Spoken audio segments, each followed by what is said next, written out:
Hello, I'm Ronnie Eldridge. Welcome to Eldridge & Company. Thank heavens Gene Russianoff chose long ago to devote his career to reforming New York City's politics and protecting the riders of mass transit.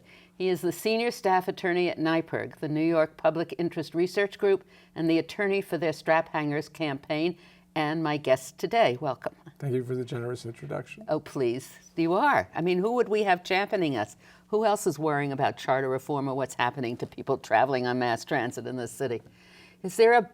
Do you detect any rebellion against the MTA's plans? You know, I wish I did. I think there's a lot of public concern, also a lot of public unawareness. When people discover that their M train, it just doesn't, it's poof, it's gone, and their train is twice as crowded as it used to be, I think there'll be a lot of outrage. And there are communities, Lower Manhattan, Upper Manhattan, Park Slope, and Bay Ridge that are taking a tremendous hit. And you're talking about people doubling their weights. They're going to eliminate, Ronnie, they're going to eliminate 570 bus stops.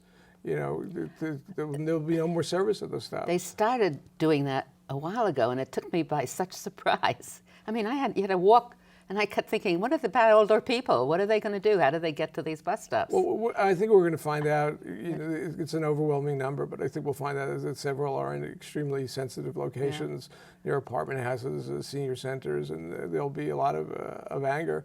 There's concern. But it's a difficult time to be broke. And I think as Jim Dwyer in the Daily News said recently, the MTA has turned into Greece. He doesn't work at the news, the Times. The Times. An apology to him. Sorry. Anyway, the bus service, not only are they cutting bus stops, but they're cutting bus lines. Yes. Right? You know, wholesale lines where you're going to give you very little opportunity. My area in Park Slope, Brooklyn, the B71, which goes up Union Street, the B75 that goes up 9th Street, the B77 that goes to Red Hook, they're all going to be combined into one new line, the B61, and it's going to be slower, and it's going to take you out of your way, and there's going to be less service than you were getting before. And more people on every bus, right? Yeah. A friend of mine told me that they're going to change the 50th Street crosstown in Manhattan, that it won't run on holidays and weekends. Yeah, well, I know they're changing the M57, and I think the M20, and in the Village, they're eliminating the weekend M8.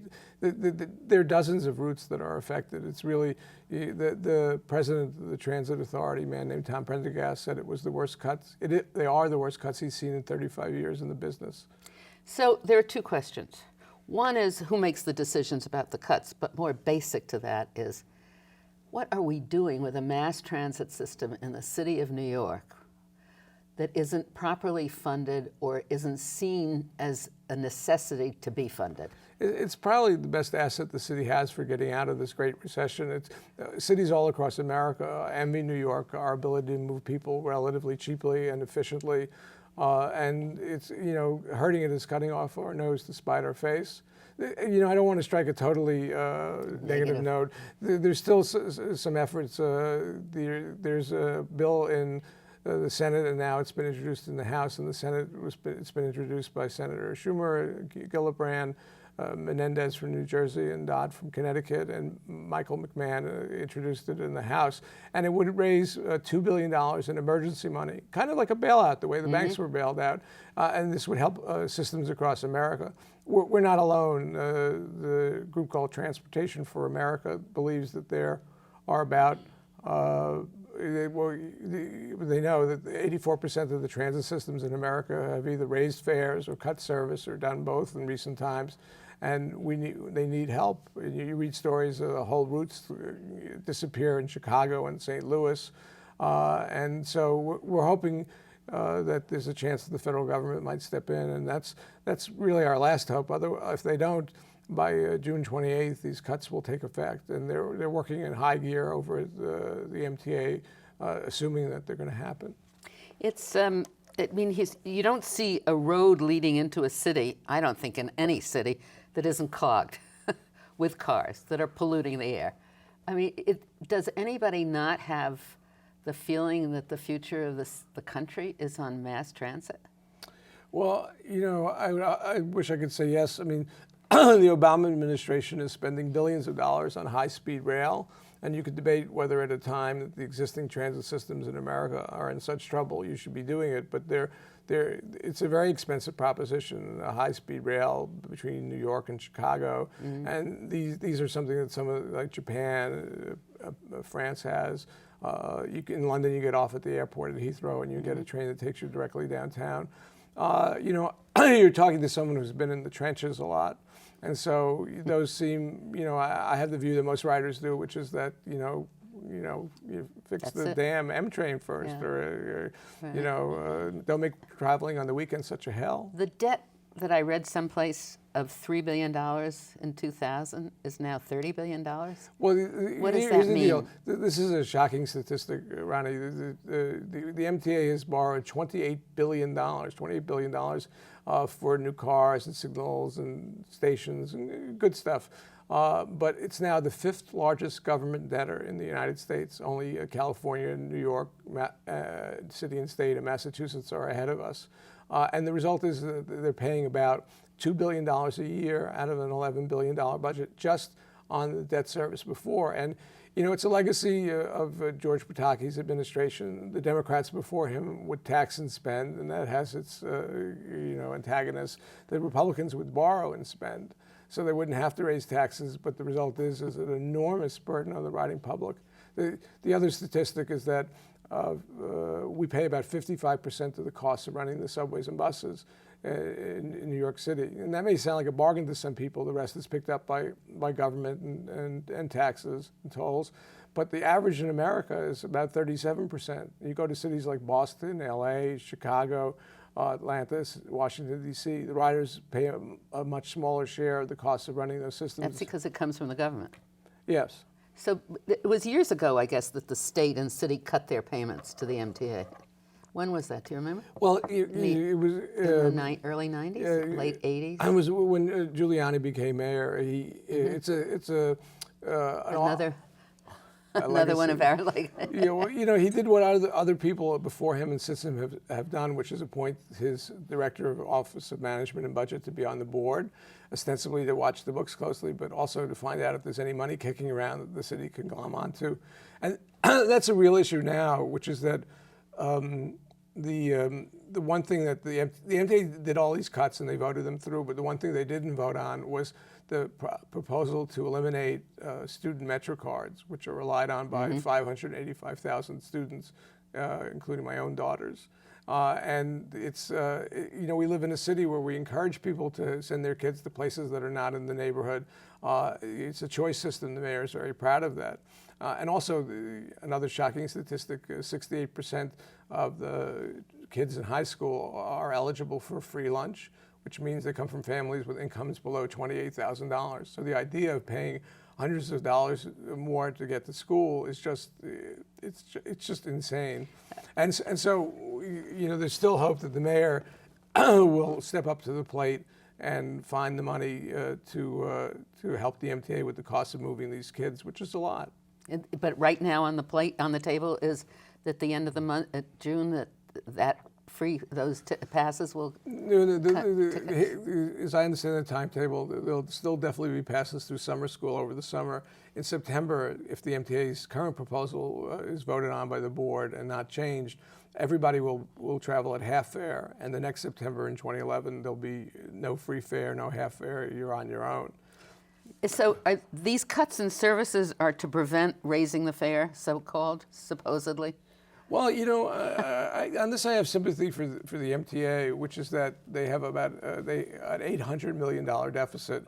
And some of it is because of the way they manage and the way they pay their vendors. And the MTA chairman, Jay Walter, has been doing a lot on that score.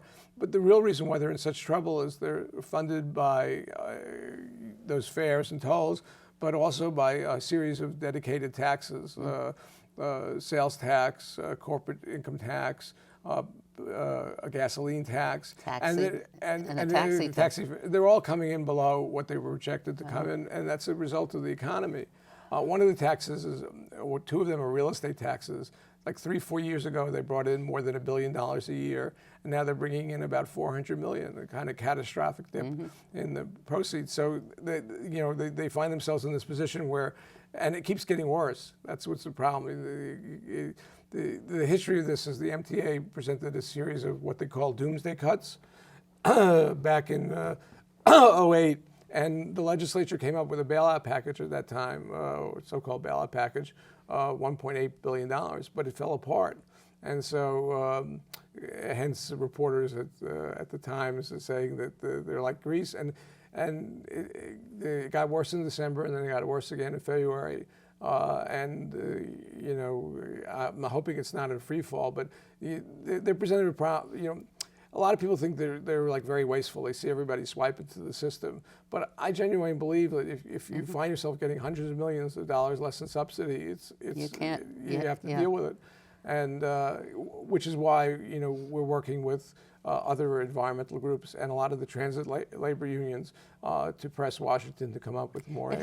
We have to find a way that the government somehow shares a larger portion of that cost. And I know it's hard because the governments are also so beleaguered with deficits, but this is just not, it doesn't seem to be an acceptable way to support mass transit. I should plug the group's coalition has a website. Oh, definitely. keepamericamoving.org, keepamericamoving.org, and it can tell you what you can do if you want to speak up for transit and for this emergency aid bill. This is for the federal government. The federal government. And then your Straphangers has a website. Yes, straphangers.org. But for purposes of saving, coming up with money, Keep America Moving is the. That's where we want the energies to go. Key one. And there've been a lot of protests about these cuts. We're not going gently into that good night. 2,500 people came to the hearings that the MTA held. About 500 people testified. The city council, your old institution, has been great on this, and they collected 41,000 petition signatures through the members because there's such. It was a way for them to connect with the people in their district, and there are a lot of advocates for transit on the local level. So this goes back though to who made the decision. How do they make the decision of where they're going to eliminate service? Well, that's a good question. First, they came up with a list of doomsday cuts, which they did want to make, and so some of them were spectacularly awful, like running trains every 30 minutes at night instead of every 20 minutes at night. They were going to shutter a whole bunch of stations in Lower Manhattan on the R line. And they were going to raise the fare to $2.50. This is back in March, April, May of 2008. And the legislature came out with this bailout package, and they were all pulled back. And then the finances got worse again. So, it's an inherited kind of list. Yeah, but what's right is, I mean, the officials, the bureaucrats at the MTA felt, and I think a lot of them do feel, that these are not, they wouldn't want to make these cuts if they didn't have to, but they're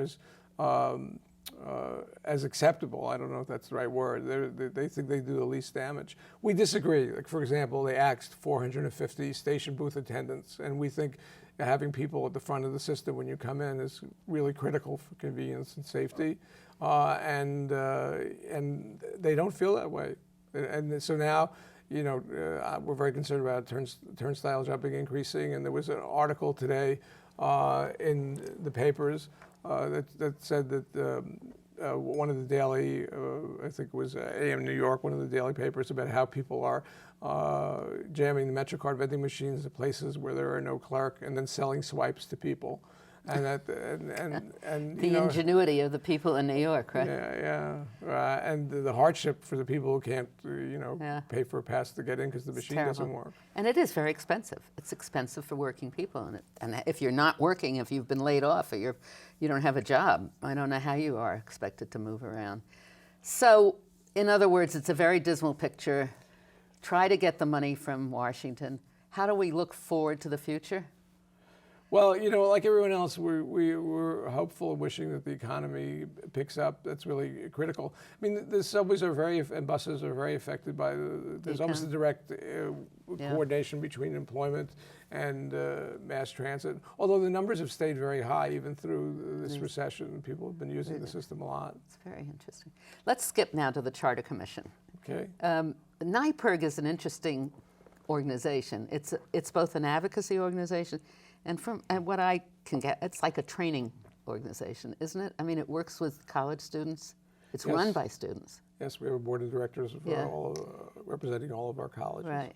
So you're really feeding the future into a lot of these wonderful advocacy organizations, right? Oh, well, that's our goal. Yeah. And I'm always happy when I see people who graduate from our, going on to being a public interest lawyer, or work for legal aid, or do good in their community, be teachers, and that's a big goal of ours. So you've been very important in trying to reform the way politics is played in New York City. Right? Well, we've had some campaign real, finance. Yes. Yeah, tell us No, what's. we've had some real success. We have the best campaign finance program in the country. Most recently, it's limited contributions from people who do business with the city, which I think is a giant step forward. And Amazing. I give a lot of credit to both Speaker Quinn and Mayor Bloomberg on this one. They really put together a good law. We have a voter's guide. We mail to every home with a registered voter a guide about what's on the ballot, and that you don't see that mainly in the Northeast. You see it more out in the West Coast, and it's really very progressive. We have a voter assistance commission that is supposed to try and figure out ways to encourage more people to vote and to turn out. And we've done well, particularly when you compare us to Albany. And we've done well largely through the charter revision process. I kind of cut my teeth as a younger advocate on the 1989 charter. And there we got a whole bunch of important improvements like campaign finance and the Voter Assistance Commission. It's amazing when you think that was 20 years ago. It is. It's what brought me into the city council. Yeah, Right? It's, yeah. I met my future wife there. So that's so incredible. So now let's go back. Now the Charter Commission, how does the Charter Commission meet? Well, the way it's set up is that a mayor has the power under the state law to create a charter commission, which has the responsibility to review the whole charter and see what needs to be changed. In reality, some commissions have been narrowly focused. The current one, appointed by Mayor Bloomberg, all 15 members, is been given a mandate to look more, how do the 89 charter proposals work? A lot of people who are critical that it's given too much power to the mayor. That a lot of people think it's very unlikely that a commission appointed by the mayor is going to change very much in the way of the power balance. Right. But the commission is headed by Matthew Goldstein, who's, as you well know, the chancellor of the City University of New York. And my group has a lot of hope that he's going to do right by the city. This is an important legacy that you leave for the city. It's just not there to do the bidding of a particular elected official. So the issues are basically, the major issues are term limits. What else? Nonpartisan elections. Nonpartisan election. Two things that the mayor has always been very interested in, right? And the the government planning process? the land use. Right. And there's a lot of pressure from two different directions. One, the the real estate development community, who sees the current proposals as too onerous, making it difficult for businesses, for developers to build, and a lot of very strong community voices from the community board saying, we're not given a planner, and we have very little resources, and we're trying to keep the carrot of the community up.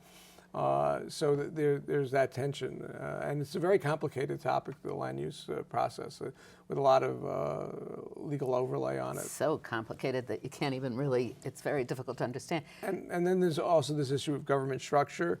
So, for example, the mayor has made no bones about the fact that he doesn't like the office of public advocate, but there are a lot of people who feel there's a need for checks and balances, and that what you really need is to kind of guarantee their funding so that they're not at the mercy of the city council and whoever is the chief executive officer of the city. Yeah. They've cut the budget at the public advocate to like the minute the public advocate opens its mouth, it gets slashed, right? And then there's also the role of community boards and borough presidents to discuss. Yeah. Now it's a very short time, though. Well, it is, and we, along with a whole bunch of other groups and individuals, wrote to Chancellor Goldstein urging him not to bite off more than he could chew. Term limits itself is like a big topic, and there are a variety of opinions. Should it just go back to two terms? Should the city council have 3 terms instead of 2, but the chief executive 2? Should you be able to go back at all? In the future. Right now, you just have to put a 1-year term between your first 2. You can't run for a term, and then you could run again, which some people have done. Yeah. And is that good? So the idea of taking on other issues seems very daunting, and we and lots of other people have urged that they extend their review. The 89 Commission was really a 3-year commission that spent a lot of time, held a lot of meetings, talked to a lot of people, and I think, in my view, made a better city government. Definitely, and it was a very long process of doing it, and very inclusive. Did the mayor deliberately make such a short time? I know you don't want to answer. Well, no, I'll answer that. You know, this is the 6th, what I'd call quickie charter revision commission. You know, it was really terrible. I think the first charter commission the Mayor Bloomberg appointed, he appointed to start after July 4th with Labor Day. Their proposals were due by Labor Day to the city clerk. So the recommendations then go on to the ballot. And and then the public votes on them. In November. Yeah, in November. Right. So I don't think the 5 months that this commission had is enough to take on land use, government structure, term limits, and nonpartisan elections. And nonpartisan elections is interesting. All the civic community, League of Women Voters, Women's City Club, Common Cause, the Brennan Center for Justice, and at the time Citizens Union, all opposed nonpartisan elections for a variety of reasons. It's not so clear that it really increases voter turnout. The literature is very divided on it. It could possibly harm the campaign finance system by allowing political party money into the primary. And there's a lot, and you know, this is an issue that the voters looked at before, and we've sent to the commission, or we're just about to send, a series of voter participation ideas, which we think are better, more effective ways of, if you really want to increase turnout and the number of people registered to vote, there are different ways to do it. But they require time and study and attention. It's very, the whole nonpartisan election is very interesting, and it reflects, I think, what the political parties in the city, the condition and state of the political parties in the city, don't you think? I mean, the Democratic Party it's a general view. It's like being born Presbyterian or being born Jewish. You're Jewish, and you're going to be a Democrat. But in the city government, it doesn't stand for anything that's particularly outstanding. Well, neither does the Republican when you have as a mayor a former Democrat. Well, one of the things the literature says is that at least party designation gives a general cue to voters, who many of whom, sadly enough, are not very well informed. And so, one article I read, "Teams Without Uniforms," just argues that it's the way to decrease voter turnout because people feel more intimidated about the choices. But there's no. I think everybody agrees on the problem, which is that we have a poorly run election system that results, and there are obstacles to voting that shouldn't be there. So what is your position about term limits? Do you have one? I'm assuming NYPIRG is supporting not doing nonpartisan elections. For the last, 17 years it's been on the table, NYPIRG has been resolutely and forthright ambivalent on the topic. And we've debated this more than once at a student board level, and some people have what Henry Stern at one meeting called the "rotate the rascals" view of things. And other people think that it makes the council staff very powerful vis-a-vis the members, and that it undermines the council's ability to be an effective check and balance and have the institutional knowledge to check the executive. We just want a fair discussion. And the one thing that we feel very strongly about is that whatever they propose, they should give the voters the option of saying this can't be changed except by the will of the public, and not by some mayor and council down the line for self-interested reasons. So do you have on your website the remaining hearings for the... No, but we probably should. That's good. If you go to NYC.gov. There's a menu to scroll down of city agencies, and one of them is the Charter Commission, and they've been very good at this. They put up webcasts of the meetings. I guess only political junkies may want to watch it, but you can even if you miss a meeting, you can go and see what's happening. Should be interesting because when television is really bad, I used to watch the Taxi and Limousine Commission hearings, and that's really sad. Now, that was up also for discussion, wasn't it? Is that part of the restructuring to consider the taxi, something about the Taxi Limousine Commission? Yeah, It's got hidden. I'm not sure. There's not an official list. And what, if you want the general approach of the commission was is they held 5 public hearings just to hear what the public had to say. They were kind of rushed, in my opinion, and particularly the one in Manhattan.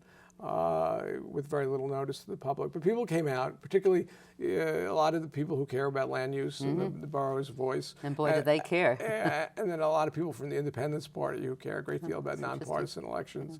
And now they're holding, I think, 5 hearings on topics. They've already held one on term limits. Tomorrow night in the Bronx, they hold one on voter participation. And then down the line, they're holding ones on ethics, government structure, and land use. We're almost at the end, and I wanted to ask you this question. You went to Brooklyn College, you went to Harvard Law School. What made you decide to spend your life in this, with an organization like NYPIRG, in an organization where you are an advocate, but where you're not making a lot of money? I wanted to like being a lawyer instead of hating it. I feel like the highest calling of a lawyer is to represent a group that has trouble getting representation, and that really describes the transit riders and the people who care about good government in the city. So I don't know. When did you make up your mind to do that? Pretty much in my even before law school. I'm a child of 2 New Deal Democrats who have this very general view of wanting the world to be a better place. And I don't know how you can live in New York without making some kind of effort to, and many people do, they make an effort to turn the world around them in better ways, in their communities. And so it's that feeling that motivates me. And you're still an optimist. You do believe you can change the world. I'm an optimist, although these times it's hard. It's hard. I feel the same way. Well, your parents did a wonderful job, and you do too, and we're indebted to you and filled with gratitude for your activities, and I hope people will go to these websites and will do what we've asked them to do. Thank you, Gene.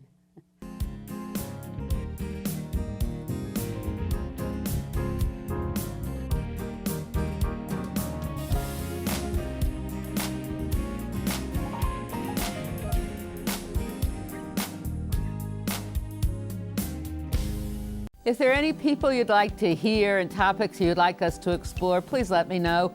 You can write to me at CUNY TV, 365 Fifth Avenue, New York, New York, 10016, or you can go to the website at cuny.tv and click on Contact Us. I look forward to hearing from you.